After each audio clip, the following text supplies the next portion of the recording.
Vamos a empezar la conferencia de hoy con el doctor Félix García Medallo, que es una persona que ya vino en otra ocasión.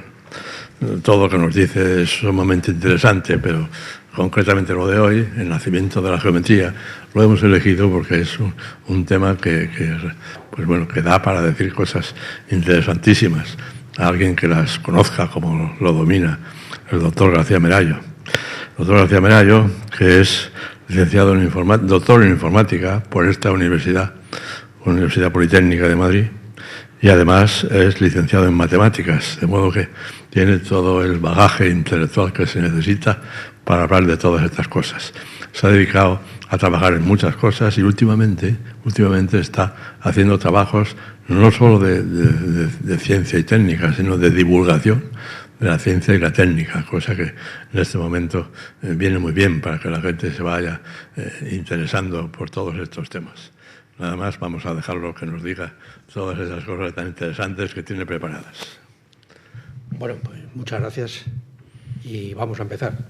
Tenemos un camino, desde luego, largo y vamos a ver si... y poco divertido. Esta vez va a ser poco divertido, pero bueno, vamos a tratar de hacerlo por lo menos ameno. Vamos a hablar de los orígenes de la geometría y bueno, vamos a tener la necesidad de pasar revista a muchos nombres, sobre todo de la Grecia antigua, y cada uno de ellos nos va a llevar de la mano a todos los descubrimientos que a partir del siglo V antes de nuestra era se han llevado a cabo con la evolución de la geometría a lo largo de todos los siglos. La geometría encarna una forma de racionalidad que podemos encontrar en diversos aspectos de la civilización griega antigua, como el urbanismo, las artes o las teorías políticas. No obstante, es una disciplina relativamente reciente, no tiene ni dios ni musa. En este universo, el estudio de las figuras de su construcción y de su medida ha seguido un camino original desde el siglo V antes de nuestra era. Su evolución es indisociable con la ciudad de Alejandría, como vamos a ver después, cuyas instituciones eruditas, como fueron su museo y su biblioteca, han determinado lo que ha llegado hasta nosotros, algunos tratados y una tradición de problemas que por su rigor y riqueza suscitan aún hoy día la curiosidad del lector. Bueno, estas palabras no son mías, estas palabras están tomadas de un investigador francés y con ellas prologa un extenso capítulo dedicado precisamente a la invención de la geometría. La geometría suministra el primer ejemplo histórico de la presentación axiomática de una disciplina matemática. Ahora bien, el conjunto clásico de postulados sobre el que Euclides fundamentó su sistema ha resultado insuficiente para la deducción de los conocidos teoremas de la llamada geometría euclídea.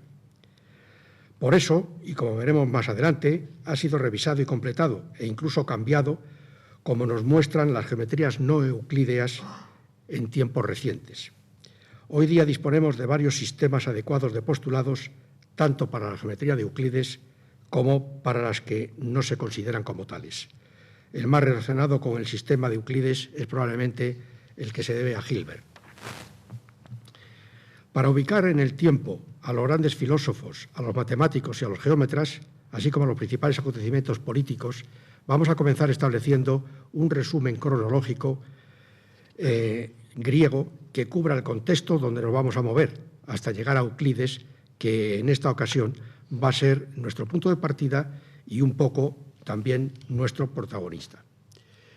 Antes de mover esta transparencia, quiero indicar, he traído aquí la Escuela de Atenas, es un cuadro que se conserva en el Museo Vaticano, de Rafael, y me ha gustado porque en él están todos los grandes geómetras. Luego lo iré descuartizando un poco el cuadro, la imagen, para que vayamos viendo pues, a Pitágoras, a Euclides y a todos los demás.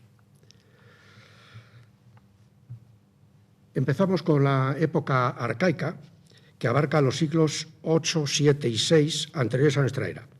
Comienza con la institución de los Juegos Olímpicos y finaliza con la puesta en marcha de las reformas democráticas en Atenas, llevadas a cabo por Clístenes. A esa época pertenecen Homero, Hesíodo, Tales de Mileto, uno de los 7 sabios de Grecia, el poderoso Solón, también considerado como sabio, y Pitágoras. En todas mis transparencias he remarcado en rojo, he hecho salir en rojo, aquellos personajes que tienen que ver con la historia de la geometría. Y por eso ahí se ve Tales de Mileto y Pitágoras, que son los que acabo de comentar. La época clásica abarca los siglos V y IV, se inicia con la revuelta de los jonios contra los persas, finalizando con los reyes sucesores de Alejandro, los reyes Ptolomeo y Seleuco. Tienen lugar las guerras médicas y la del Peloponeso. Se pone fin a la construcción del Partenón. En 399 a.C. sucede el proceso y muerte de Sócrates. Es el siglo de Alejandro Magno y de la fundación de la ciudad de Alejandría. El siglo V es el siglo de oro de la tragedia en Atenas, del desarrollo de la prosa, de la fundación de la Academia de Platón, de la escuela estoica de Zenón de Atenas y de la escuela del maestro Epicuro también en Atenas. Se encuadran en esta época Heráclito, Zenón de Elea, Metón de Atenas, Hipócrates de Quío, Teeteto de Atenas, Eudoxo de Nido, Platón y Aristóteles. Por fin, la época helenística, que son los siglos III, II y I, donde se encuadra nuestro protagonista Euclides. Comienza con la instalación del Principado, luego reino de Atalo I de Pérgamo, considerándose su final en el año 27 a.C., cuando Egipto se convierte en una provincia romana y Octavio acepta el título de Augusto. En el año 272 a.C. finaliza la conquista de la Gran Grecia por los romanos, tienen lugar las guerras púnicas, la toma de Siracusa por los romanos en el año 212. Sucede la creación de una gran biblioteca en Pérgamo, rival de la de Alejandría, la destrucción de Cartago y de Corinto. Grecia acaba convirtiéndose en una provincia romana en el 146. El dictador romano Lucio Cornelio Sila reforma las instituciones. Sucede el exilio voluntario de Marco Tulio Cicerón en el año 55, anterior a nuestra era. En el siglo III, es decir, hacia el 300 a.C., tiene lugar la aparición de los elementos, del más famoso de los sabios de Alejandría, Euclides. Aparece la obra de Vitruvio, de arquitectura. Se encuadra en esta época el bibliotecario de Alejandría, geógrafo y matemático, Eratóstenes, el genio matemático Arquímedes de Siracusa, Apolonio de Rodas, Nicomedes, conocido por las curvas denominadas concoides, Apolonio de Perga, que redacta su tratado sobre las cónicas, Hiparco, Virgilio y el geógrafo e historiador Estrabón de Amasia. Los pueblos antiguos concibieron el espacio, pero sin el número. Ha sido en época mucho más moderna, principalmente con René Descartes, cuando surgió la relación entre el número y el espacio a través de las coordenadas. Por ello, los antiguos no tuvieron más remedio que partir de propiedades experimentales que consideraban falsamente como videntes, para todo aquello que tuviera que ver con la razón pura, y se esforzaron en agruparlas en proposiciones coherentes, filosofía que incluso hoy día y en ciertos temas aún conservamos. No cabe duda que si se tiene en cuenta que ellos ignoraban el método adecuado, entonces los resultados que obtuvieron de esa ignorancia resultan de lo más admirable para la época. Pero esto no debe perpetuar tales hábitos, no debe confundirse el interés histórico con la formación del ingenio, ya que ello nos encadenaría, por ejemplo, a Vieta en lo relacionado con el álgebra o a Euclides en lo que concierne a la geometría. Esos vínculos fueron rotos por geómetras mucho más posteriores como Gauss, Bolyai o Lobachevsky. En los orígenes de la geometría se observa, desde nuestra perspectiva actual, la confirmación del fundamento experimental al que nos hemos referido, así como el carácter social de la ciencia matemática. La geometría nació cuando se obtuvo necesidad práctica de ella, por ejemplo, en el Valle del Nilo, para restablecer el amojonamiento de las tierras después de la inundación de hace más de 4.000 años, o en China, aunque allí el nivel de conocimientos no pasó de un simple empirismo. También en Mesopotamia están esos albores trasladados al resto de aquel mundo por los fenicios. Pero como advierte Babini, entre la época de los papiros egipcios y la época a la que pertenecen las primeras noticias de un saber griego, transcurre más de un milenio, lapso en el cual el mar Egeo es teatro de acontecimientos en gran parte todavía desconocidos. En el siglo VI a.C., los pueblos de habla griega estaban establecidos a lo largo y ancho del Mediterráneo, desde Sicilia hasta Asia Menor y desde el norte de África hasta el Mar Negro. Todos ellos vivían en ciudades-estado, relativamente independientes, como son los casos de Atenas, Esparta, Corinto y Siracusa. A pesar de las diferencias políticas y de las más variadas formas de gobierno, existían, sin embargo, en ese mundo atomizado, fuertes lazos culturales. Por ello, nos es posible hoy día hablar de las matemáticas griegas, en el sentido de que esos pueblos a los que aludimos hablaban y escribían en griego, sin que por ello tuvieran que ver con lo que hoy conocemos como el moderno territorio de Grecia. En realidad, el pensamiento científico griego está íntimamente ligado al pueblo que vivía en la Jonia, lo que hoy es Turquía, es decir, a lo largo del mar Egeo desde Grecia. Cuando irrumpe en el escenario la Grecia antigua, su ciencia se construye con ayuda de sacerdotes y de escribas, egipcios y caldeos, y se siente atraída por los descubrimientos más simples de la geometría. Primero Tales y después Pitágoras son los personajes a los que es preciso atribuir la gloria de quienes, a partir de las cosas más simples, han sido capaces de abstraer los conceptos de línea, ángulo y superficie. Pitágoras tenía aptitudes muy variadas. Era matemático, investigador de las ciencias naturales y de la astronomía, filósofo e investigador científico en general, y también un gran moralista.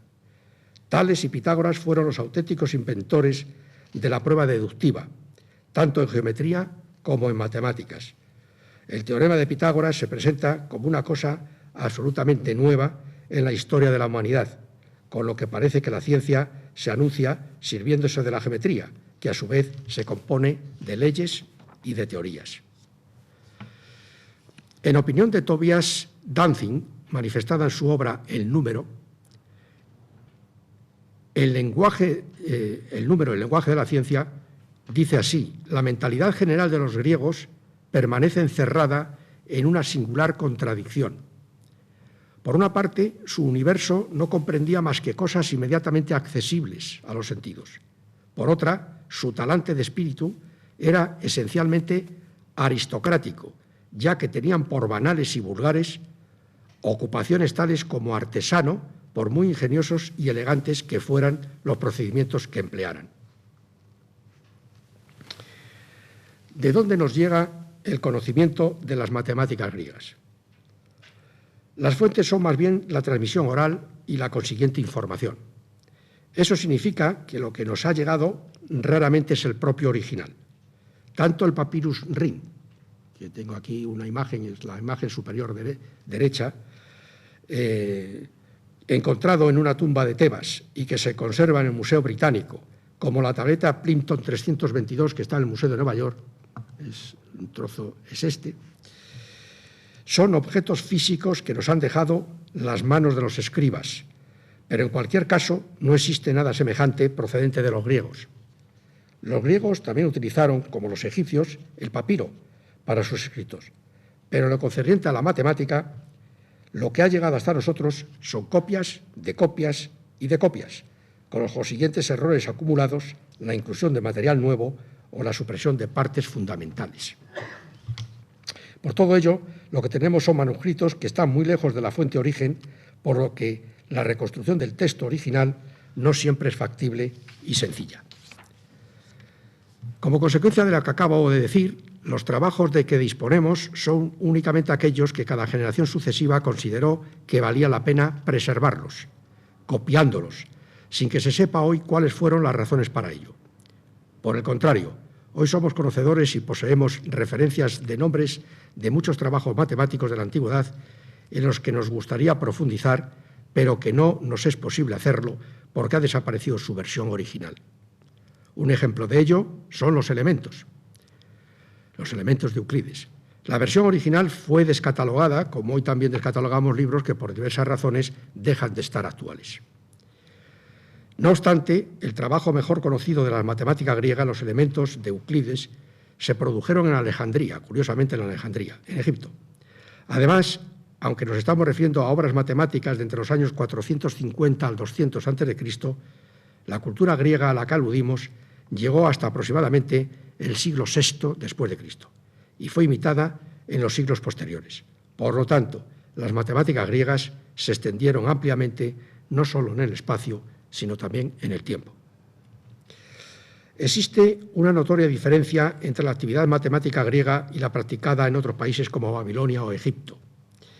Para convencernos de esto, no hay más que leer el diálogo Menón de Platón, personaje anterior a Euclides. Según los estudiosos de esta obra, el diálogo no es otra cosa que el programa mismo de la Academia Platónica. La segunda parte del diálogo, que se desarrolla entre Sócrates y un servidor de Menón, está marcada por el recurso de dos herramientas, como son el mito y la hipótesis, de cuyo manejo los geómetras ofrecen un modelo. Es un diálogo donde se pregunta sustancialmente si la virtud y el conocimiento de las cosas son enseñables. Y en concreto, una de las etapas finales del diálogo habido entre Sócrates y el servidor es tal que Sócrates le conduce a encontrar un cuadrado de área doble que la de otro cuadrado de 2 pies de lado. Es decir, pasar de un cuadrado con una superficie de 4 pies, no entendían de medidas de superficie, a otro que habrá de tener una superficie de 8 pies. Bueno, he querido traer aquí el problema del diálogo, lo he esquematizado ahí, un cuadrado que tiene L de lado y una superficie L cuadrado, y aquí está el cuadrado duplicado en cuanto a área, a su derecha, con un lado, L libra, que es igual al lado primitivo, del cuadrado primitivo, por raíz de 2.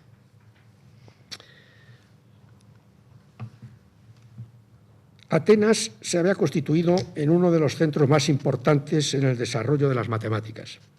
Había alcanzado una posición de preeminencia a principios del siglo V a.C., después de las victorias de Maratón y Salamina, en las que los griegos vencieron a los persas. La ciudad se convirtió no solo en un centro político y comercial, sino también en el centro intelectual del mundo griego. Sus filósofos venían del este y del oeste, y muchos de ellos eran además notables matemáticos y astrónomos, entre ellos Hipócrates, Platón, Eudoxo, Menegmo.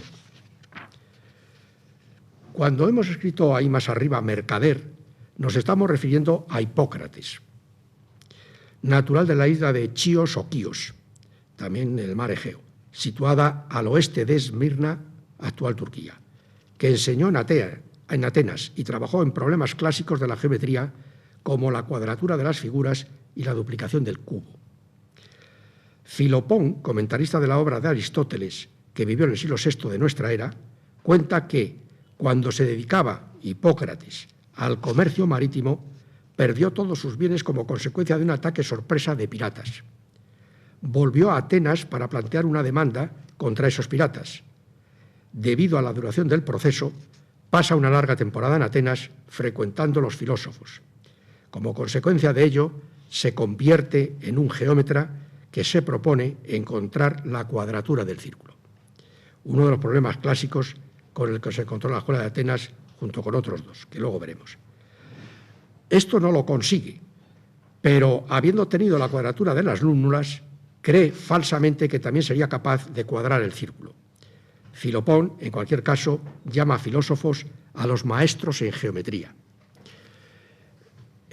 Bueno, aquí está esquematizado el problema que se le plantea a Hipócrates y realmente convertir una lúnula en un cuadrado, en cuanto a superficie se entiende, y este otro problema que fue el que realmente Hipócrates resolvió, que ahora analizaremos un poco más de cerca. La tradición, sin duda, había enriquecido o deformado ese hecho de los piratas, ¿no?, tan antiguo. El mismo Aristóteles que nace algunos años después de la muerte de Hipócrates, nos da una versión algo distinta de los acontecimientos. Aristóteles dice: Hipócrates, uno de los más eminentes geómetras, era considerado simple y estúpido por el resto de las gentes. Se cuenta que debido a esa simpleza fue estafado en una fuerte suma de dinero por los recaudadores de impuestos. La cosa cambia bastante. Con motivo del cincuentenario de Bizancio, durante una travesía marítima. Hasta ahí el relato de Aristóteles. Yo añado ahora, es muy posible que Aristóteles quisiera poner enfrente de Hipócrates a Tales de Mileto, considerado como un filósofo de vanguardia y un geómetra y astrónomo de primera línea. Para los aristotélicos, primeros historiadores de las ciencias, lo que puede deducirse de la anécdota anterior fue que la época de Hipócrates vivió la emergencia de especialistas, en concreto geómetras. Estos hombres, contrariamente a las figuras elegidas como padres fundadores, como Tales, Anaximandro y Pitágoras, no eran filósofos universales. Volviendo a Hipócrates, parece cierto que después de haber soportado las burlas de las gentes, primero por haber sido engañado y después por haber pecado de ingenuo al esperar recuperar su dinero, abandonó la idea de preparar la demanda, dedicándose, como ya he dicho, exclusivamente a la geometría y a la filosofía. Él fue el primero en redactar unos elementos de geometría, tratado cuyo original se ha perdido, pero que, según se desprende de las crónicas, parte de su contenido figuraría más tarde en los elementos de Euclides. Proclo de Licea, nacido en Constantinopla, Bizancio, hoy Estambul, el último gran filósofo griego que vivió alrededor del año 450 ya de nuestra era, dedicado también a las matemáticas y a la astronomía, nos dice, refiriéndose a Hipócrates: fue Hipócrates de Quíos, fue el descubridor de la cuadratura de la lúnula, fue el primero del que se sabe que realmente recopiló elementos. Nos enseña Hipócrates que una lúnula o eclipse es la imagen de la luna en uno de sus cuartos. Empleando el lenguaje moderno de la geometría, decimos que es el área contenida en la intersección de dos círculos. La cuadratura de la lúnula es un problema equivalente a encontrar un cuadrado del mismo área que cualquier tipo de lúnula dada. La solución dada por Hipócrates aparece en una copia hecha por Simplicius a partir de un extracto de la desaparecida obra de Eudemo de Rodas, Historia de la geometría. No es posible encontrar un círculo que tenga el mismo área que un cuadrado dado, es decir, no es posible la cuadratura del círculo, pero sí es posible la cuadratura de las lúnulas, como probó Hipócrates.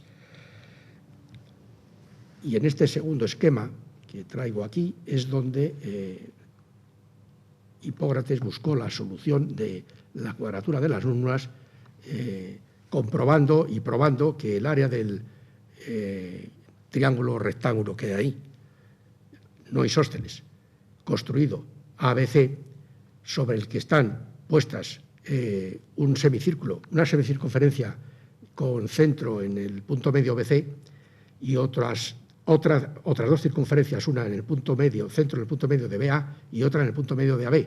Ahí se encierran dos lúnulas que son la 1 y la 2 y efectivamente Hipócrates probó que el área de esas dos lúnulas era equivalente al área del triángulo rectángulo que subtiene las dos lúnulas. Bueno, ese tratado de historia de la geometría también incluía soluciones geométricas de ecuaciones de segundo grado e incluso métodos primitivos de integración. Por otra parte, parece haber demostrado también la hipótesis de que la razón del área de dos círculos es la misma que la razón de los cuadrados de sus diámetros, lo que está en relación muy directa con la fórmula πr2. Se cree que llegó a tales conclusiones considerando el círculo como el límite de un polígono regular, inscrito o circunscrito al mismo, y cuyo número de lados aumenta indefinidamente. Esto constituye el primer ejemplo del método de exhaustión o exhaustivo aplicado a la geometría. ¿En qué consiste este método? El término fue introducido en el siglo XVII y describe una forma de operar planteada ya por Eudoxo de Cnine en los años 408-355 a.C., que es cuando él vivió, y que está aplicada por Euclides en su libro 12 de elementos, cuando trata de las áreas y de los volúmenes. Consiste en demostrar propiedades de las figuras geométricas mediante aproximaciones sucesivas cada vez más precisas. El ejemplo más clásico es la aproximación a un círculo mediante polígonos regulares inscritos cada vez con más lados. De esa manera demostró Euclides que el área de un círculo es proporcional al cuadrado del radio. La historia de las ciencias y las técnicas, sobre todo en lo que se refiere a los relatos de sus comienzos, ha fascinado a los antiguos. Tanto los propios historiadores como los autores de la tragedia, como son Esquilo, Sófocles y Eurípides, todos consideran que los inventos de la técnica y de los descubrimientos científicos son como un jalonamiento importante por el que camina el desarrollo de la civilización. La especie humana se caracteriza por el magisterio de las artes y de las ciencias, desprovista como está de armas y ventajas en el entorno del reino animal, en el que también vive, crece y se desarrolla. Aunque tradicionalmente las invenciones estaban siempre relacionadas con una divinidad o con un héroe civilizador, el discurso histórico sobre la ciencia nunca ha llamado a las puertas de lo sobrenatural para buscar su origen. Cuanto sabemos hoy de la antigüedad, nos dice Carl Grimberg en su Historia de Grecia, nos causa estupor. Si la Edad Media hubiese conservado más textos de la antigua literatura técnica, habríamos alcanzado mucho antes el alto nivel industrial y técnico del que estamos tan orgullosos hoy. Las ciudades griegas formaban una civilización reciente, rodeada por antiguas culturas que procedían de los egipcios, fenicios y babilonios, transportadas a Grecia y luego mejoradas en sus ciudades. Ejemplos de ello los tenemos en la escritura, que procedía de los fenicios, o en la astronomía, cuyo origen era babilónico. Todo ello lo confirma la investigación moderna. En lo que concierne al origen de la geometría, la explicación que tiene actualmente más adeptos fue propuesta por el historiador griego Heródoto de Halicarnaso en el siglo V antes de nuestra era.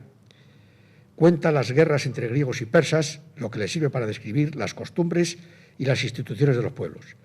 El libro 2, Euterpe, está consagrado a Egipto y contiene la mención más antigua de la palabra griega, geometría, en dialecto jónico, que es el empleado por Heródoto. Los sacerdotes egipcios confiaron a Heródoto el siguiente secreto del rey Sesostris, que aquel narra en su libro.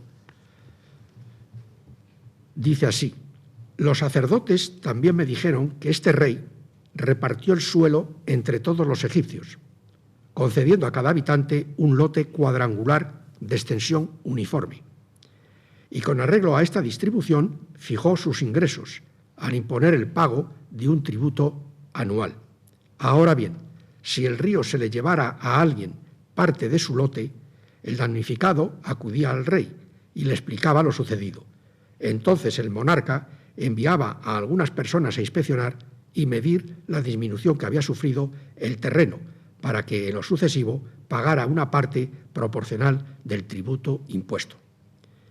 Y a mi juicio, para este menester se inventó la geometría, que pasó luego a Grecia, pues el polo, el nomón y la división del día en 12 partes, los griegos lo aprendieron de los babilonios.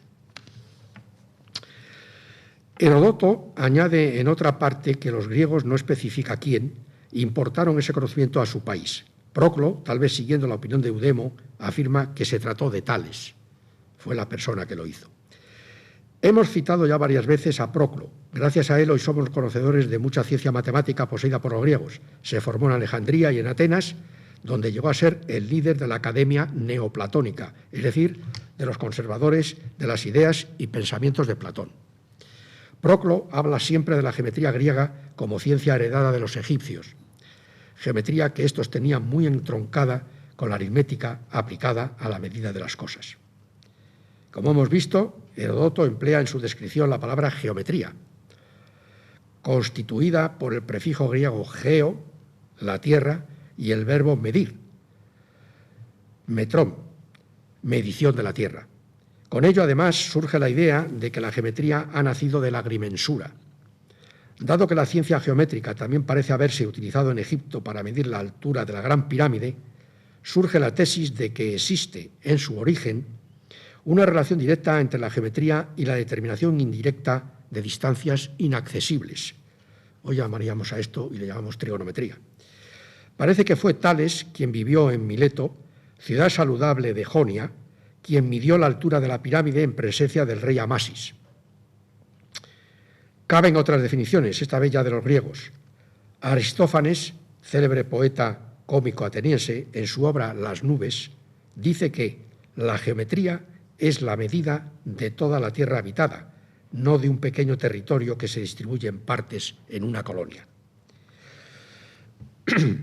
La tradición griega antigua relaciona esta geometría, a la que también llamó geografía, con otros personajes como Anaximandro de Mileto, también del siglo VI, antes de nuestra era, y Heródoto se burla de las primeras cartas geográficas jónicas del mundo debido a las numerosas y arbitrarias simetrías que contenían.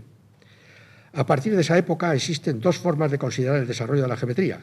Unas veces reseñando su modesto origen empírico, la agrimensura, otras su implicación en las investigaciones más especulativas de la información sobre la naturaleza, como la estructura geométrica del cosmos, la descripción y carta del mundo habitado.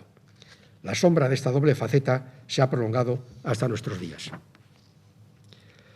El relato de Filopón respecto a Hipócrates hace pensar que en Atenas, en el siglo V, ya se enseñaba la geometría. No sabemos ciertamente cómo era esa instrucción, pero lo cierto es que determinados diálogos de Platón, como el que hemos citado antes, ponen en escena a Sócrates y a los matemáticos, como al sofista Hipías de Elis y Teodoro de Cirene, geómetra contemporáneo de Hipócrates. En cualquier caso, la enseñanza dependía de la iniciativa privada de los entendidos y de los medios financieros de que disponían los padres de los alumnos. La geometría adquirió el estatus de disciplina en la primera mitad del siglo IV a.C. 3 sabios atenienses de esa época fueron protagonistas de un debate sobre el lugar en el que colocar ciertas especialidades matemáticas dentro de la formación general. El profesor de retórica y orador, el ateniense Isócrates, Jenofonte, antiguo general y escritor, incluso Platón. Los dos últimos eran discípulos de Sócrates. En este debate, las disciplinas mencionadas con más frecuencia fueron la geometría, la astronomía y la aritmética. Para Isócrates, las matemáticas debían ser estudiadas por los jóvenes porque servían de gimnasia intelectual. Jenofonte, en la línea de Sócrates, opinaba que se debían aprender solo las matemáticas necesarias para la vida. Platón considera las matemáticas indispensables para los estudios preparatorios de la filosofía, por lo que deben ocupar un lugar importante en la formación. Matemática para él significaba ciencia por excelencia. El fallecido matemático alemán, Dr. Paul Carlson, nos ha dejado escrito lo siguiente. Los griegos tenían el convencimiento de que en la matemática había una auténtica ciencia que ya no necesita de más justificaciones. Lleva en sí su valor y su sentido. En manos de los griegos, la matemática se transformó de una simple ayuda del cálculo, de una herramienta de la práctica, de un instrumento de sectas ávidas de poder, en la auténtica reina de las ciencias, hasta el punto de que Platón pusiera sobre la puerta de la entrada a su academia la siguiente frase: ninguno que desconozca la geometría entre bajo mi techo. Y también añadía: Dios siempre hace geometría. Y precisamente será Platón quien promoverá un sistema organizado basado en 4 especialidades: la aritmética, la geometría, la astronomía y la armónica, es decir, la teoría matemática de los intervalos musicales. Los autores de la antigüedad atribuyeron la paternidad de esta organización a la escuela pitagórica, por lo que se conoce con el nombre de quadrivium pitagórico. Ahí he traído una imagen donde se ve claramente las 4 ciencias las 4 especialidades que acabo de citar, que son la aritmética, la geometría, la música y la astronomía también. De acuerdo con este esquema, las matemáticas se clasificaban en discretas, que estudian los cuantos, multitud, y en continuas, que tratan del cuánto, es decir, la magnitud. A su vez, las discretas pueden ser absolutas en sí, como es la aritmética, o relativas en relación con otra cosa, como es la música. Por último, las continuas pueden ser estables, la geometría, o móviles, como es la astronomía. Esta organización de la enseñanza tuvo una duración de 2 milenios. Los pitagóricos se ocuparon fundamentalmente de la aritmética y de la geometría, es decir, de los números, de las proporciones formadas con ellos y de los polígonos como base para formar poliedros, cuerpos que resultaban de la representación regular de una determinada superficie, entre ellos el caso más sencillo, el cubo, y luego también el tetraedro, el octaedro, icosaedro y el dodecaedro. Por lo tanto, Pitágoras y sus seguidores desarrollaron la teoría de las figuras que llenan el espacio. Aristóteles criticó el esquema pitagórico, describiendo más o menos el mismo conjunto de disciplinas, insistiendo en la relación entre ellas: aritmética, geometría, estereometría, geodesia, astronomía, armónica, óptica y mecánica. Aristóteles fue bastante más allá. Añadir que Aristóteles reconocía que en su época ningún saber había progresado tanto como las matemáticas. Efectivamente, no cabe duda alguna que la geometría era, entre los años 330 y 320, una disciplina completa, es decir, la especialidad matemática por excelencia. Pitágoras, hijo de la República griega de Samos, nacido alrededor del año 570, de procedencia finicia, probablemente, se entregó muy temprano a los estudios científicos. Fue discípulo de Tales, por cuyo consejo se trasladó a Egipto. En Tebas o Menfis pasó varios años y después de largos y duraderos viajes por el Asia Menor, volvió de nuevo a su patria Samos, donde sin embargo no se decidió a instalarse, trasladándose con su madre y un discípulo a Sicilia, y de aquí inmediatamente a Crotona, colonia dórica del sur de Italia, donde fue amistosamente recibido por el tirano Milos, convirtiéndose en un filósofo de moda. Se casó con Teano, la hija de su anfitrión. La geometría ha constituido siempre una ciencia que no se contenta con medir, sino que además compara figuras. En cuanto a la forma, estudia la semejanza; en cuanto a la magnitud, compara longitudes, áreas; en cuanto a la posición, trata de tangencias, de relaciones como inscrito, circunscrito. Ya en los elementos de Euclides nos volveremos a encontrar con esta dualidad entre las características geométricas de los objetos y las relaciones entre objetos. Hacia finales del siglo IV a.C., la ciencia matemática emigró de Grecia a Egipto. Alejandro Magno había conquistado el mundo griego con sus victorias y concibió la idea de crear un gran imperio. Pero murió joven, a los 33 años. 2 años antes había fundado, durante su visita a Egipto, la ciudad de Alejandría, situada en el litoral occidental del delta del Nilo, ciudad que se convirtió en la más importante del mundo mediterráneo. Pasó a ser el centro del nuevo comercio entre Europa, Arabia y la India, y geográficamente era el lugar de reunión adecuado para griegos, judíos y árabes. Alejandría conservó en grandes bibliotecas lo más admirable de la filosofía griega. Se perfeccionaron las matemáticas. El genio intelectual de los griegos entró en contacto con el genio moral de los judíos. Se realizó la traducción del Antiguo Testamento. La ciudad permaneció unos 600 años y su fin llegó en el año 642 después de Cristo, cuando cayó en manos del califa Omar. La institución cultural más célebre de Alejandría fue su biblioteca. Había sido fundada hacia el año 300 a.C. por Ptolomeo I Sóter, rey de Egipto y sucesor de Alejandro, en sus dominios africanos. Esto nos dice de ella el historiador alemán Karl Grimberg. Llegó a ser la cámara del tesoro de la literatura griega.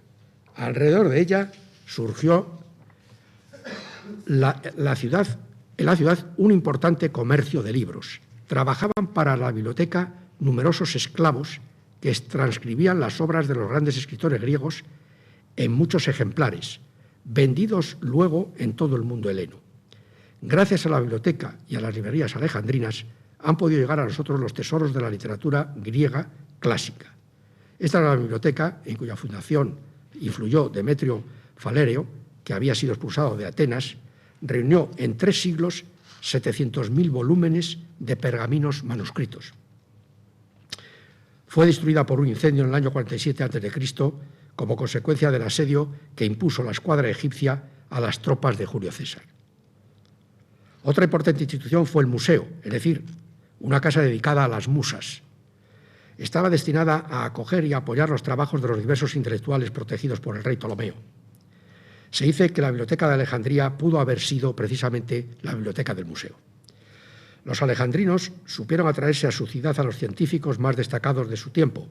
Durante siglos continuó siendo el centro espiritual del mundo y en el primer siglo de su existencia ya vivieron allí los tres matemáticos más grandes de la antigüedad: Euclides, Arquímedes y Apolonio, sobre los que vamos a vivir un poco a lo largo de su vida. Vamos a comenzar por Euclides,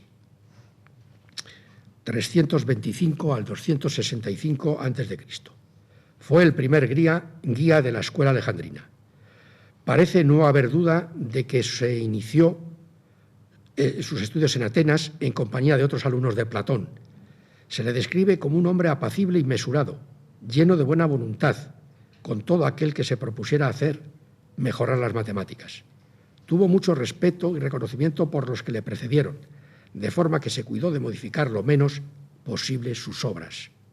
Se dice que era muy retraído hacia todos los trabajos que realizaba y de los resultados que alcanzaba, de tal forma que sus contemporáneos y sucesores tenían la inclinación a olvidar al hombre frente a su obra. Así, cuando hablaban de Euclides, pensaban, casi como hacemos hoy día, en sus trabajos y, ante todo, en sus elementos, y poco en el propio sabio. Incluso en la Edad Media se llegó a más, negándose casi por completo la propia existencia del hombre. Parecía que Euclides no hubiera vivido. No siempre los matemáticos son tan modestos, ni saben anteponer, de la manera que lo hacía Euclides, las cosas a sus propios méritos. Así, por ejemplo, se cuenta de Sturm, que vivió entre 1803 y 1855, fue un especialista francés en álgebra y teoría de números. Se cuenta de él, digo, él puso en marcha y demostró un importante teorema relativo a las funciones algebraicas y que se conoce desde aquel entonces con el nombre de teorema de Sturm. Bueno, pues él decía en sus clases, en sus últimos años, y mientras impartía docencia, decía la siguiente frase. Dice: ahora, señores, llegamos a un bello teorema cuyo nombre tengo el honor de llevar.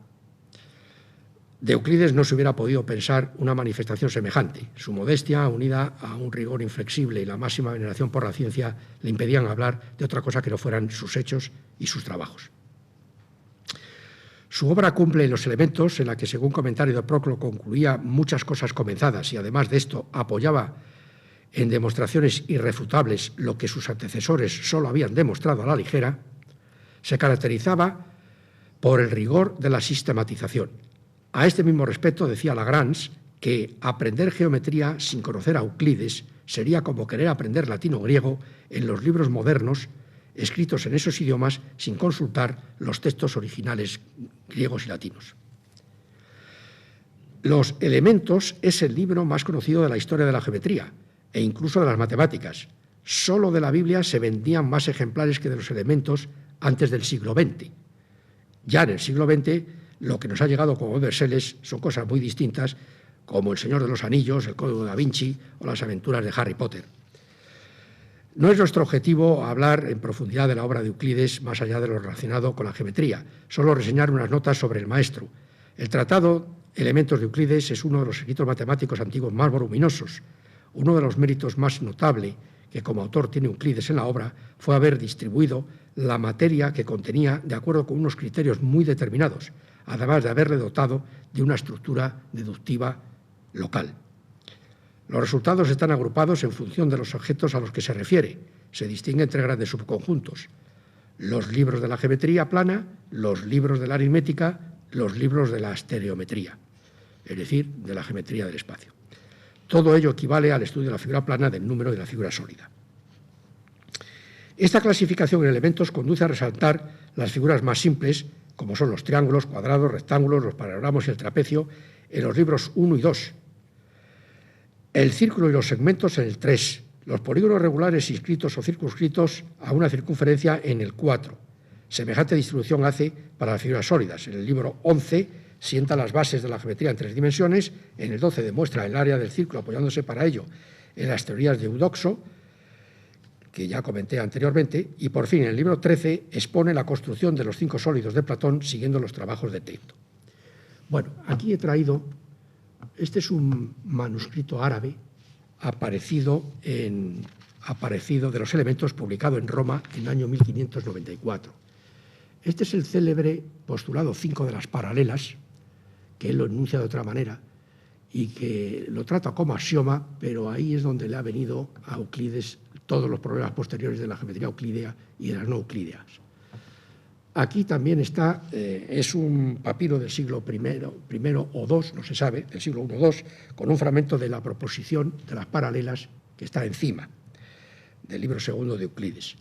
Y por fin, aquí he traído los sólidos de Platón, de los cuales también se ocupa él en la parte de los elementos, en la parte dedicada a la geometría del espacio. Pero Euclides triunfó, eso sí, en un punto, en su forma de trabajar con líneas paralelas. Y nos interesa resaltar esta cuestión. Por ello es necesario aclarar que Euclides no intentó encubrir por medio de un axioma plausible su incapacidad para demostrar, como ya he dicho antes, cierta propiedad de las líneas paralelas coplanarias. Muchos de sus otros supuestos o bases necesarias para sus argumentos eran tales que dispondrían razonablemente del asentimiento general, pero en el caso de las líneas paralelas comenzó con un supuesto elaborado que conocemos como el postulado de las paralelas.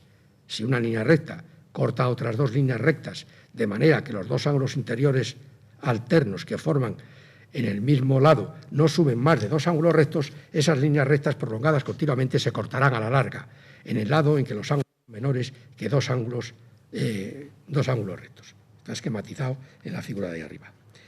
Dejando esto sin demostrar, Euclides dejó esto sin demostrar, y probando en realidad su recíproco, Euclides se expuso al ridículo y a los ataques, y así fue.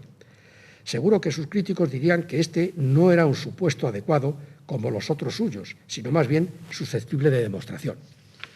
La venganza de Euclides llegó con el descubrimiento de las geometrías no euclidianas en el siglo XIX, de la mano de Gauss, de Bolyai y de Lobachevsky. Euclides, considerado como el padre de la geometría, escribió también otros tratados sobre óptica, mecánica y música. El griego Arquímedes fue uno de los sabios más grandes de la antigüedad. Hijo del astrónomo Fidias, nació en Siracusa, la mayor ciudad del occidente griego, situada en la isla de Sicilia, muriendo a los 75 años en su ciudad natal a manos de un oscuro soldado romano en 212 a.C., según nos cuenta Plutarco en su Vida de Marcelo. Probablemente fue pariente del rey Hierón II, tirano de Siracusa. A Arquímedes se debe, entre otras cosas, la medida de la circunferencia, ideas sobre el cálculo de áreas, es decir, sobre el cálculo integral, y diversos trabajos sobre estática, mecánica, hidrostática y óptica. Muy rara vez se condensa la llama divina, la esencia de una auténtica personalidad superior, de tal forma en un solo hombre, como para, sin la menor vacilación ni duda, poder reconocer al portador de esta gracia como un verdadero elegido. Ese elegido fue Arquímedes. Parece haberse perdido una biografía contemporánea del gran maestro, por lo que sabemos poco de su vida. Quizá en algún momento marchó a Alejandría, desde donde regresó de nuevo a Siracusa, sin dejar de estar nunca en relación con la sapiente ciudad egipcia. Trayendo de nuevo a esta redacción a Plutarco, este dejó escrito de él lo siguiente. Estaba siempre ensimismado y como encantado por una extraña sirena, hasta el punto de olvidarse de comer y de beber, dejando también en el mayor abandono el cuidado de su cuerpo. A veces tenía que ser arrastrado al baño. En la ceniza del suelo dibujaba frecuentemente figuras geométricas y recién lavado y perfumado comenzaba a trazar líneas con el dedo aquí y allá, completamente dominado por el sentimiento de una felicidad inefable y verdaderamente poseído por una musa matemática. Pensando día y noche, como se dice que había hecho Newton para llegar al establecimiento de la ley de la atracción universal, así también Arquímedes, siempre según las noticias de Plutarco, pudo realizar la ingente obra de todos sus trabajos científicos que no quedan restringidos solo a su principio de la hidrostática, conocido hoy como principio de Arquímedes. Esa obra no estuvo confinada en las regiones de la ciencia pura, sino también se abrió a cualquier circunstancia de la vida práctica, lo que llamamos ingeniería. Construyó máquinas basadas en las leyes fundamentales de las máquinas simples, como la polea simple y compuesta, la palanca, de la que supo formular su ley, el tornillo sin fin, la hélice, el plano inclinado, que dejan absortos por su eficacia a sus contemporáneos. El hecho de que Arquímedes supiera mostrar y fundamentar la ley de la palanca representa mucho más que un conocimiento primitivo de esa índole. De ahí su exclamación después del gran descubrimiento, dadme un punto de apoyo y moveré la tierra. He traído ahí una imagen de un grabado de la Mechanics Magazine del año 1824, donde se ve a Arquímedes con una palanca tratando de mover la tierra. Siguiendo los relatos de Plutarco y en relación con la polea, sabemos que un barco de carga que se encontraba varado en tierra firme pudo ser devuelta al agua. Para ello se sentó a una cierta distancia y sin gran esfuerzo movió lentamente el extremo de una polea, con lo que sin el menor tropiezo atrajo suavemente el barco hacia sí como si se deslizara sobre el agua. El rey, que había presenciado la extraordinaria eficacia del artilugio, le propuso la fabricación de toda clase de máquinas de guerra, de las que Arquímedes nunca hizo uso alguno, ya que toda su vida transcurrió en tranquila y dichosa paz, como hemos dicho. Termina Plutarco este relato así: pero en el ataque de los romanos, estos preparativos y su inventor con ellos prestaron a los siracusanos magníficos servicios. Gracias al genio de Arquímedes, pudo la ciudad de Siracusa ofrecer a los romanos una resistencia de más de 2 años, estando acostumbrados como estaban a la rápida victoria y a arrollar todo obstáculo. Pues la mayoría de los instrumentos, son palabras de nuevo, pues la mayoría de los instrumentos que Arquímedes había construido estaban tras las murallas en sitios escondidos, y era como si los romanos hubiesen estado luchando contra los dioses, porque los espacios invisibles vertían sobre ellos inmensa desgracia. Claudio Marcelo, el jefe de los romanos, decía a sus hombres: no acabaremos nunca de luchar contra este Briareo, geómetra que utiliza nuestros barcos como tazas para vaciar el agua del mar, y retrasa ignominiosamente nuestra zambuca con sus catapultas, y con la enorme cantidad de proyectiles que arroja sobre nosotros supera todos los sentimientos de la mitología. Sabemos que a estos aparatos mecánicos se vino a sumar, según se cuenta, la acción de un arma completamente nueva, el calor abrasador del sol al incidir y reflejar sus rayos en los espejos cóncavos. Su ciencia le valió para prender fuego a la flota romana ante las murallas de Siracusa. Citar también la hélice arquimediana, consistente en un cilindro en cuyo interior se encontraba una especie de escalera de caracol de suave pendiente. Derivación de este invento de Arquímedes ha sido la hélice que produce la propulsión en los barcos. El gran siracusano fue también un afamado astrónomo. Construyó un globo celeste, una esfera que, movida probablemente por la fuerza del agua, representaba con tanta exactitud el curso del Sol y de la Luna, con sus fases, que incluso los eclipses acontecían puntualmente. Se trataba de un pequeño planetario. Según cuenta la leyenda, Marcelo, que sintió la muerte de Arquímedes a manos de uno de sus soldados, al que calificó de asesino y vulgar malhechor, hizo grabar en su tumba la figura que el mismo Arquímedes había determinado: una esfera y un cilindro, una inscrita en el otro, cilindro cuya base es un círculo máximo de la esfera y cuya altura es igual al diámetro de la misma. Se conservan aún muchos, aunque no todos, de los escritos de Arquímedes, que cubren un amplio espectro de la matemática, y en todos ellos transpiran la aguda marca del genio. Parece natural suponer que Arquímedes también se hallaba familiarizado con las fracciones continuas o con algún recurso matemático equivalente, como lo demuestra la aproximación que él hizo a la raíz cuadrada de 3. A Arquímedes se debe también el descubrimiento de 13 cuerpos poliédricos semirregulares que se conocen hoy como poliedros de Arquímedes. Los he traído también aquí y están puestos como una derivación de los poliedros platónicos a los que he eludido antes. Estos son los platónicos y estos son los semirregulares debidos a Arquímedes. Apolonio de Perga, ciudad de la Grecia jónica, actualmente Murtina, en Turquía. Fue el tercer gran matemático de este periodo que consiguió el título de gran geómetra por su estudio de las cónicas. Era unos 20 años más joven que Arquímedes. Viajó a Alejandría siendo muy joven y allí permaneció mucho tiempo, lo que no le evitó viajar también a Éfeso y Pérgamo, ciudad esta última donde conoció a Eudemo, como ya hemos dicho, gran historiador de la ciencia. Apolonio escribió extensamente y muchos de sus libros aún se conservan. Todo lo que hizo Euclides por la geometría elemental, y en particular por la circunferencia, lo hizo Apolonio con las secciones cónicas. Es decir, por aquellas curvas obtenidas cortando un cono circular recto, por un plano, obteniéndose así, según la posición de este plano, dos rectas, una circunferencia, una elipse, una parábola o una hipérbola. La teoría general de las cónicas, que exige el recurso de los números, de las coordenadas, no vio la luz sino muchos años después, cuando el álgebra se alió con la geometría y hasta que hombres como Kepler, Cavalieri o Descartes estuvieran preparados para utilizar ambos tipos de técnicas. Pero Apolonio estudió sin ninguna preocupación por la utilidad las propiedades de esas curvas, cuyo conocimiento se ha revelado indispensable en las cuestiones más dispares, como la trayectoria de los planetas alrededor del Sol, el movimiento de los proyectiles o los diagramas de los motores térmicos.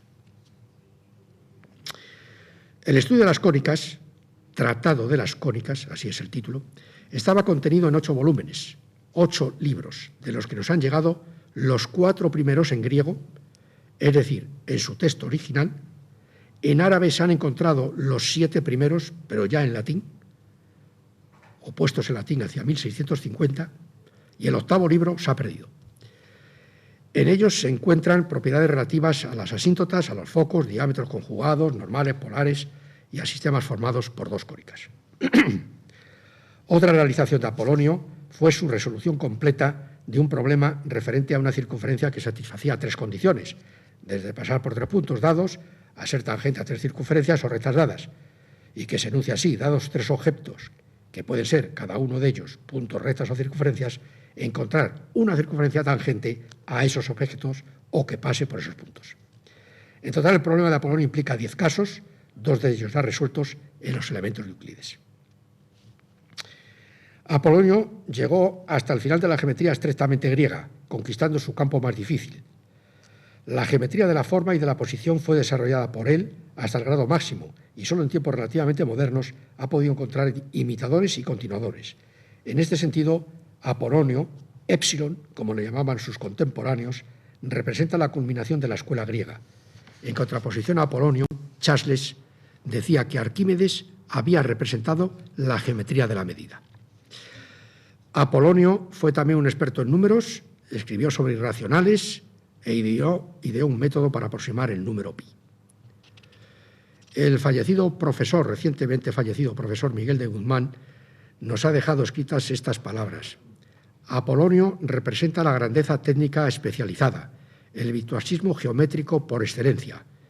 Es verdad que su obra hizo olvidar lo que antes de él se había escrito en el campo de su mayor brillantez, las cónicas, pero por su carácter tan especializado y tan difícil, ni siquiera esta obra maestra, las cónicas, se conoce hoy en su integridad, y más de la mitad de ella permaneció oculta para el mundo occidental hasta que fue hallada por Edmund Halley en 1710. Precisamente el astrónomo Halley restituyó el 8º y último libro a partir del propio plan de Apolonio. Bueno, voy a terminar esta conferencia, hablando de 3 problemas geométricos que trajeron de coronilla a los griegos de la época a la que yo me estoy aludiendo, que son la cuadratura del círculo, la duplicación del cubo y la trisección del ángulo. Todo eso hecho con las herramientas de que disponían en aquel momento, que eran la regla y el compás, porque de álgebra no tenían conocimiento alguno.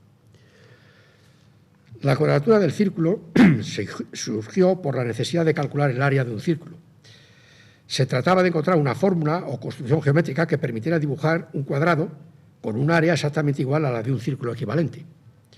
La dificultad era tal que los genios de la época utilizaban la expresión cuadratura del círculo como eufemismo para referirse a una cosa casi imposible o mística.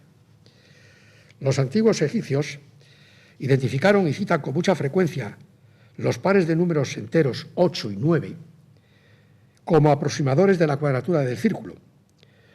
Es decir, un círculo de diámetro 9 unidades da lugar a un cuadrado, al área de un cuadrado de lado 8 unidades. De ahí esos enteros 8 y 9 a los que he aludido.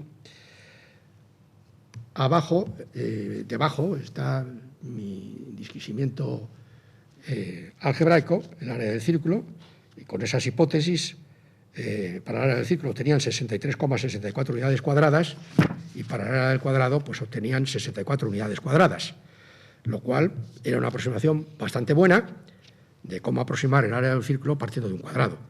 el error era mínimo y han cometido un error del 0,56%, muy escaso. En 1872, el matemático alemán von Lindemann demuestra que el número pi era un número trascendente, lo que demuestra que no es posible construir un círculo equivalente a un cuadrado con solo el uso de la regla del compás. El segundo problema se refiere a la duplicación del cubo.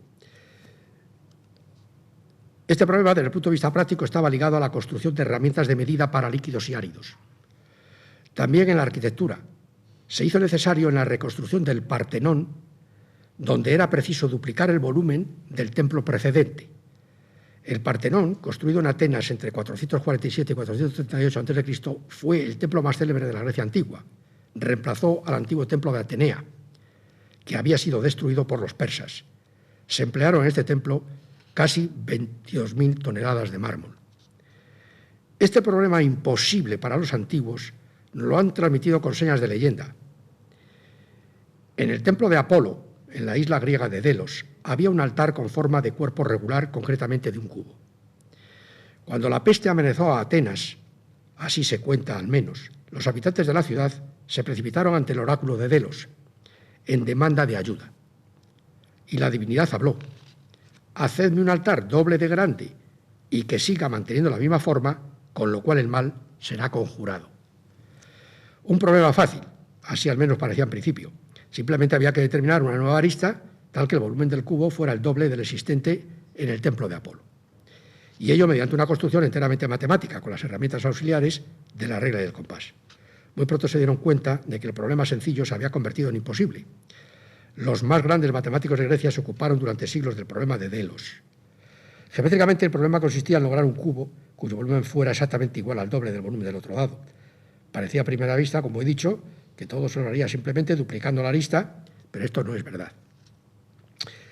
Un cubo de una arista de 1 metro pues da lugar a 1 metro cúbico, y un cubo de una arista de 2 metros pues da lugar a 8 metros cúbicos. Por lo tanto, no se trata del doble. Bueno, ahí he tratado también de poner un esquema de la duplicación del cubo y bueno, pues una chuleta, digamos, de que para duplicar el cubo es necesario utilizar un lado que sea 1,26 veces el lado del cubo inicial. Por fin, la trisección del ángulo.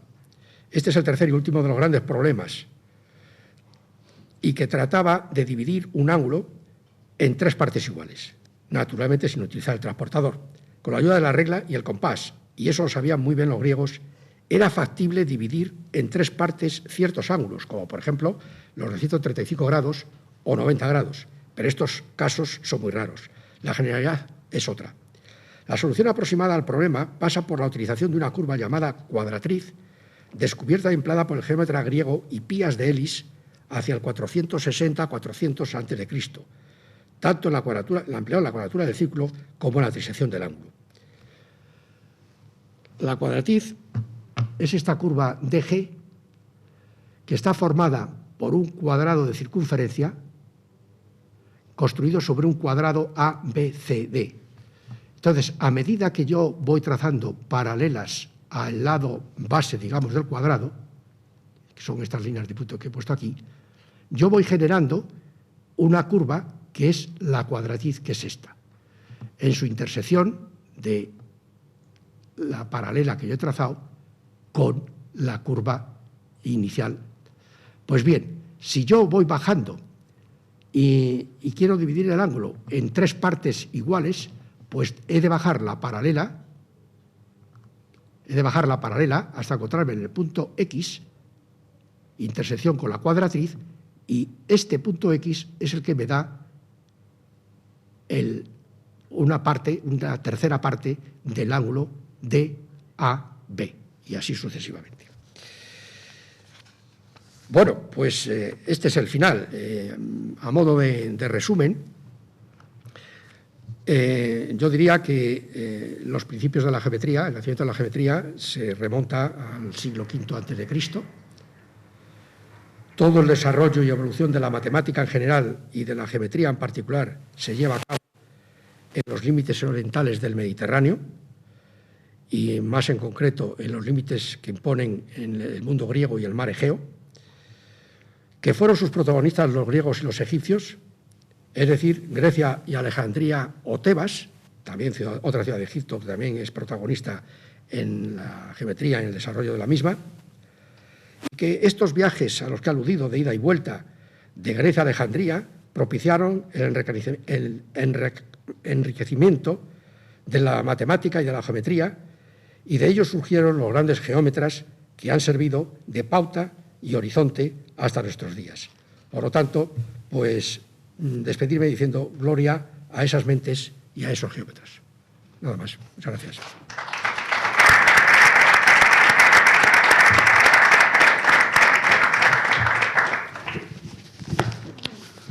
Bueno, pues sumamente interesante cómo nació la geometría, cómo se fue desarrollando, ligada con las matemáticas.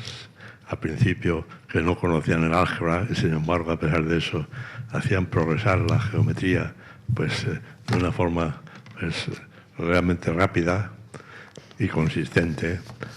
Nos hemos enterado de muchas cosas. Vamos a ver quiénes son los que quieren hacer preguntas. Ha sido, desde luego, una conferencia de las más ilustrativas. ¿Quiénes son los que pueden preguntar? ¿Pueden ir levantando la mano? Sí. ¿Puedo preguntar yo? Sí, sí. Perdón, ¿la aplicación de geometría y matemáticas a la arquitectura? Bueno, me pregunta usted que cuándo pudo haber sido eso. Sí. ¿Cómo se fue aplicando y qué fundamentos escogieron de matemáticas? De geometría. Matemáticas y geometría. Sí. Para pasarlos a la arquitectura. Bueno, yo pienso que Evidentemente los tuvieron que utilizar. naturalmente, y ahí yo no me he referido de soslayo a Vitruvio, ¿no? Que fue de soslayo, ¿no? Yo supongo que Vitruvio, del que no soy ningún especialista absolutamente, pues tomaría buena nota de todos los adelantos griegos relativos a la geometría, naturalmente. Independientemente de Vitruvio, que es posterior, no cabe duda que debían de manejar en la arquitectura y en el arte, los griegos debían de manejar muy bien la geometría cuando fueron capaces de organizarse para construir el Partenón y construir otros templos que todos estaban llenos de geometría por todas partes. Tampoco he hecho aquí alusión a la sección áurea y todo esto, que también está llena la arquitectura de ese ente, ¿no? Y además es porque los griegos ese concepto no lo tenían claro, ni mucho menos la sección áurea, ¿no? Por razones de trascendencia, ¿no? Pero vamos, mi respuesta es esta. Yo creo que sí, que los griegos utilizaban la geometría, y muy bien utilizada en el arte, como se ve en todas las obras artísticas que han llegado a nuestros días, unas enteras y otras no tan enteras, como el Partenón de Atenas, ¿no? Muy bien. La geometría usada por los griegos y los romanos después. Bueno, vamos a ver quiénes son los que van a seguir preguntando. La alusión que... Aquí. Vamos a ver. Sí. Gracias, profesor García Menallo, por la ponencia. Y yo quería saltar en el tiempo y ponernos en los tiempos de hoy y saber su opinión al respecto. Es muy mala. De la geometría. Pues ya me lo he contestado todo. Es muy mala. Porque a mí me da la sensación que los matemáticos hoy pues, tienen la geometría denostada, por lo menos la geometría gráfica. Y encuentro extraña la sensación de que haya libros de geometría que no tienen ni una sola figura. Y se me hace raro también que cosas como la geometría proyectiva no se estudie en ninguna carrera técnica, como en esta universidad, y donde se estudia se hace mal.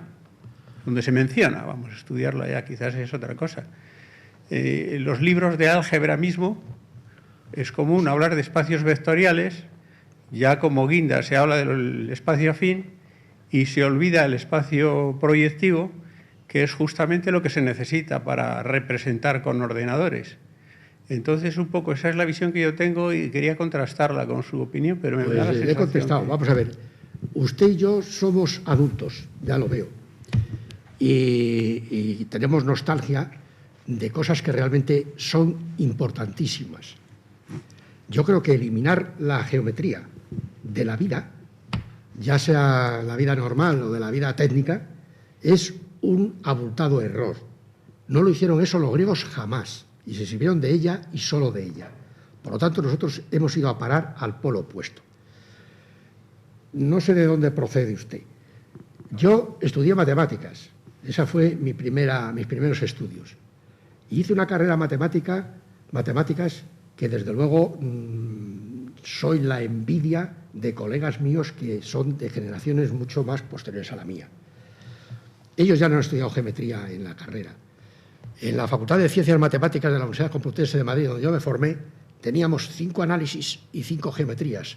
Quiere decirse que cada año teníamos una geometría, empezando por la métrica, siguiendo por la proyectiva y por la analítica, etcétera, etcétera.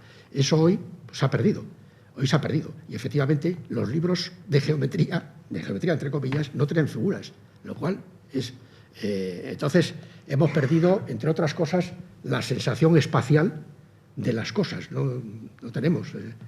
el hecho de que una persona estudie geometría descriptiva hoy día, el sistema diédrico, las carreras técnicas, algunas, que tampoco todas, de esta universidad, pues bueno, pues ahí ya los alumnos pueden tomar un poco de ilusión por ver el espacio, ¿no? Pero en todo lo demás no hay geometría, o por lo menos está camuflada. O sea que tengo una mala impresión. Muy bien, pues eso es lo que ocurre en este momento. Vamos a ver, ¿quién más quiere intervenir? Sí. Yo era una curiosidad. Estos sabios de la antigüedad que discurrían todas estas cosas, ¿de qué vivían? ¿El Estado les financiaba la investigación pura o era un hobby? Pues en los anales de la historia no viene de que vivían, pero yo creo que vivían de limosnas, es decir, vivían de poca cosa, eran unos estoicos en ese sentido, o sea que yo pienso que no les gustaba engordar y vivían con la satisfacción de enseñar. La escuela de Atenas, por ejemplo, y todas estas escuelas, la de Platón y la de... Esta gente estaba ilusionada y se sentía satisfecha con solo tener discípulos a los que enseñar, ¿eh? Y con eso se sentían dichosos y satisfechos.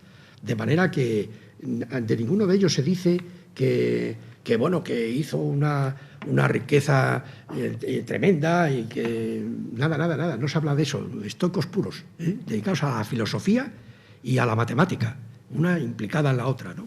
Y nada más. Ese es el sentimiento que yo saco de lo que he leído de las vidas de estos antiguos griegos, ¿no? O sea que no tenían intereses de hacer fortuna ni nada de eso. Bueno, tendrían que vivir de alguna manera, comer, cenar, en fin, alimentarse. Pero eso seguramente lo tendrían resuelto de una forma sencilla, austera, y sus ilusiones no era hacer fortuna. Eso es lo que parece que... Se cuenta de Pitágoras, en este sentido, que un día apareció por allí un discípulo y le hizo la pregunta, ¿no? Y dice, bueno, ¿y esto que nos estás enseñando de los números, para qué vale? ¿No? Como diciendo, si yo me puedo aprovechar esto para hacer mercaderías y tal, ¿para qué vale? Y Pitágoras lo echó de la escuela y le dijo, darle 2 monedas a este porque no está interesado por los números. Y lo echó de allí. Y sí. lo volvió a recibir. Vendría muy bien el espíritu pitagórico en este momento. Vamos a ver quién más quiere hacer alguna pregunta. Me pregunto yo una cosa, el quadrivium pitagórico de que tú nos has hablado, que hablaba de intervalos musicales. Sí.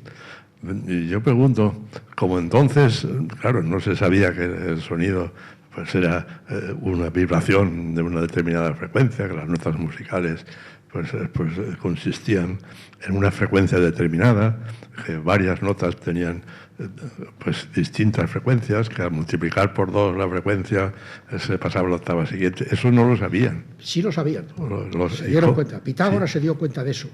Pitágoras tomaba hilos y se dio cuenta de que no vibraba lo mismo un hilo de esta longitud que un hilo que tuviese la longitud mitad o que tuviese un cuarto, que no vibraba lo mismo y que el sonido que producía era distinto. Y de ahí empezaron a implicar las matemáticas con la música y hay todo todo una historia ahí para contar en una próxima conferencia. Vamos. Sí, sí. Es decir, que a base de longitudes y Sí ver se cómo dio- eran las Pitágoras vibraciones, se dio cuenta. la mitad de la longitud era el doble Pero claro, la palabra frecuencia Bueno, y saber que aquella cuerda oscilaba, por ejemplo, 400 veces por segundo, eso claro, eso no lo sabían, pero sí dominaban la relación de longitudes y cosas así. sí, sí. Era eso, ¿no? Ellos de lambda, la lambda para ellos era una L, no la aplicaban ahí a la longitud de onda ni nada de esto. Ni la longitud de onda ni la frecuencia, pero en cambio, sí, de todo lo que ellos estaban viendo sacaban conclusiones. Pitágoras en ese sentido fue un avanzado. Hasta llegar a Bach en la modernidad, que consiguió avanzar en esta línea, pero claro, a Bach muchísimos siglos después. Bueno, vamos a ver quiénes quieren hacer alguna otra pregunta. Nada, agradecemos muchísimo todo lo que nos ha dicho el profesor García Medallo, porque ha sido realmente ilustrativo. Muchas gracias.